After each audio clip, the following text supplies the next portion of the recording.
Hi, welcome back. Sorry, because apparently something weird happened with the recording.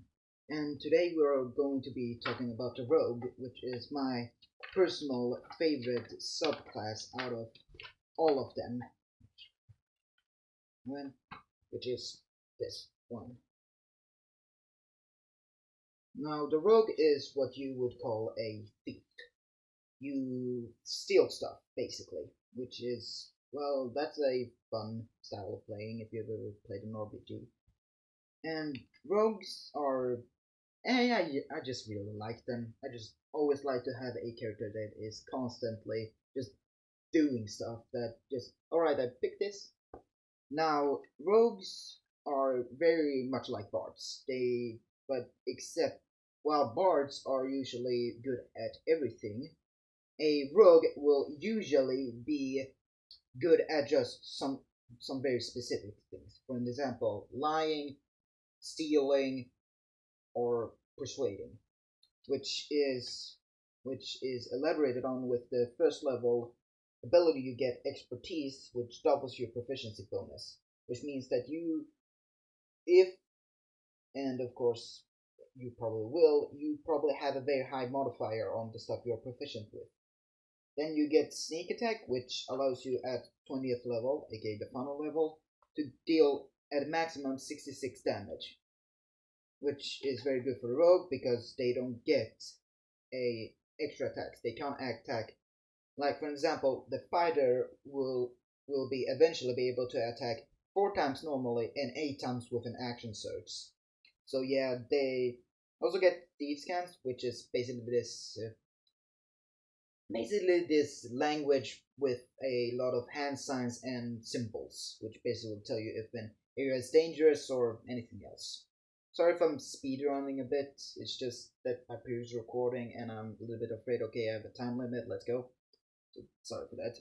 You get Uncanny Dodge, which means that if you can see an attack coming, you can use reaction to halve the damage, which can be good because no one wants to take damage. We got Evasion, which basically means that usually when you make a dexterity saving throw, for example for Fireball, you take full damage if you fail and half damage if you succeed.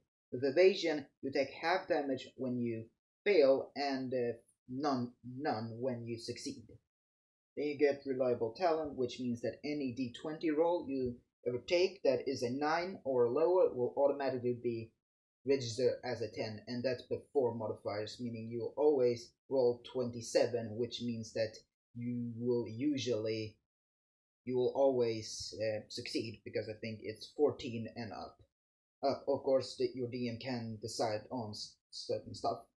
At 14th level, you can hear any hidden or invisible creatures that is within 10 feet of them.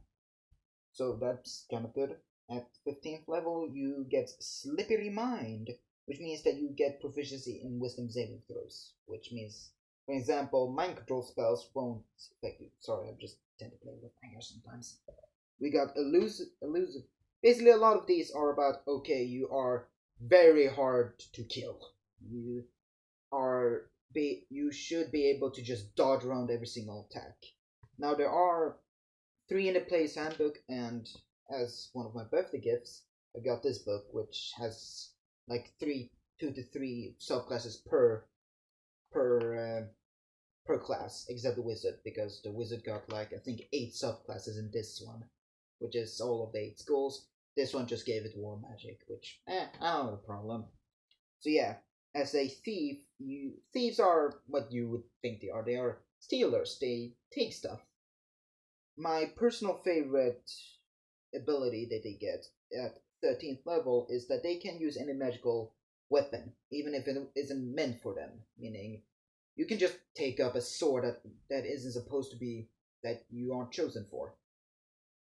So that's basically the thief. You very much traditionally what you would think. You're good at stealing stuff, but the 13th ability is the one you get at 13th level is just I always find it fun.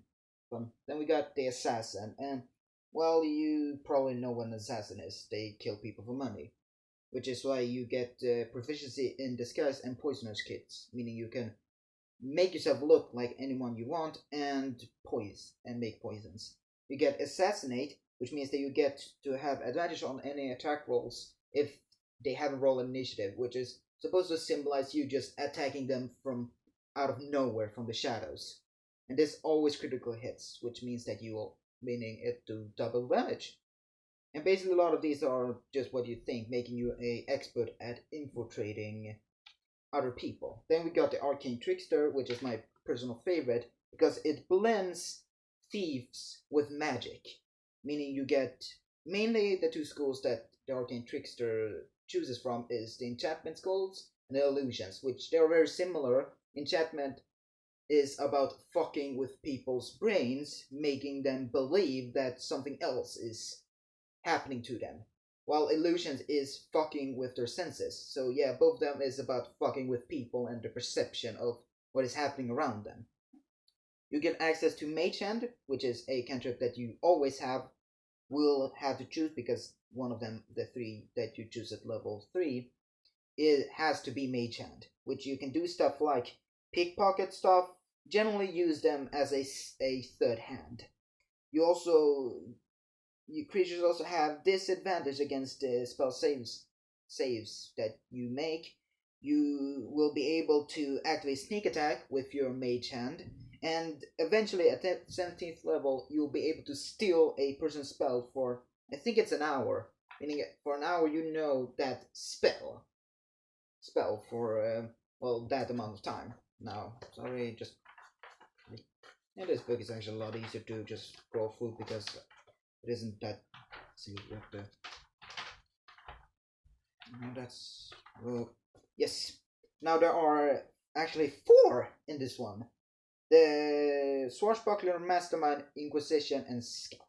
Now the Inquisition is basically Sherlock Holmes. You can tell when someone is lying to you and basically become the best detective that has ever lived. Masterminds are kind of like the battle master for the fighter. They're masters at fighting people and strategies. Now scouts are more ranged based that you are meant to. And if I also remember correctly, scouts are also like, okay, you want to make stuff over, like quick, like strike hard, strike first. So basically, if you want your rogue to be more focused on ranged combat, then you'll probably want to pick up the scout. Then we got Swashbuckler, which is basically pirate themed.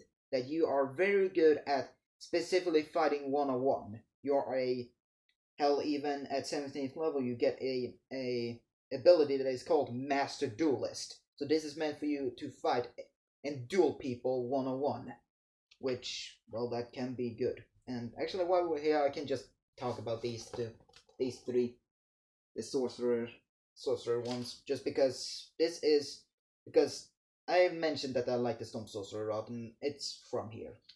Now, the Divine Soul Sorcerer is basically, if you have ever seen or read a book which is about a chosen one, which every book is about, this is basically their subclass. So you get favored by the gods, which means that you can basically add on 2d4s either to any attack roll that you or fail saving throw, which basically can happen so that you can actually manage. And one of the things that I really like about the Divine Soul is that you choose one spell from the Sorcerer spell list and one from the Cleric list, which means that you get access to all the Cleric spells, which they got access to a lot more healing spells, which is very good because the Sorcerer doesn't really get access to them. So basically, it's a lot more of a healing based subclass for the Sorcerer. Then we got the Shadow Sorcerer, which they give you some pretty cool stuff. Actually, I really like this one, and I think it would probably be pretty fun to play one. You get Dark Vision for 120 feet, even if you're human, which is good because that's double the distance of normal Dark Vision. Also, you get at 3rd level, you learn the Darkness spell. Doesn't count the spells you know, so you always have it prepared. You can either cast it with a spell slot or towards 2 sorcery points. If you use 2 sorcery points, then you can actually see through the darkness, meaning you get advantage on any attack rolls, and everyone else get disadvantage to hit you, which is pretty good. Then we got Hound of Ill Omen. You call forth a howler, a howling creature of darkness, which is basically a direwolf, which is basically I'll always describe them as a shadow wolf with red eyes. And they have some cool things. One, for example, is that they can actually move through objects. But if they end their turn within an object, they take 5 points of force damage. So, and one thing which I also like a lot is that it automatically knows where your target is. Meaning, even if they're invisible, it will be able to find them, which is pretty scary in my. Just basically like a hellhound just running towards you. You get Shadow Walk, which is a lot like if you have ever read a Percy Jackson book, it's a lot like Nico D'Angelo's Shadow Travel. You can walk through one shadow and appear in another, like 120 feet. So it's basically teleportation through shadows. Then you can spend 6 sorcery points at 18th level to gain resistance to everything except Force and Radiant, which means that any damage you take is halved, which is pretty good.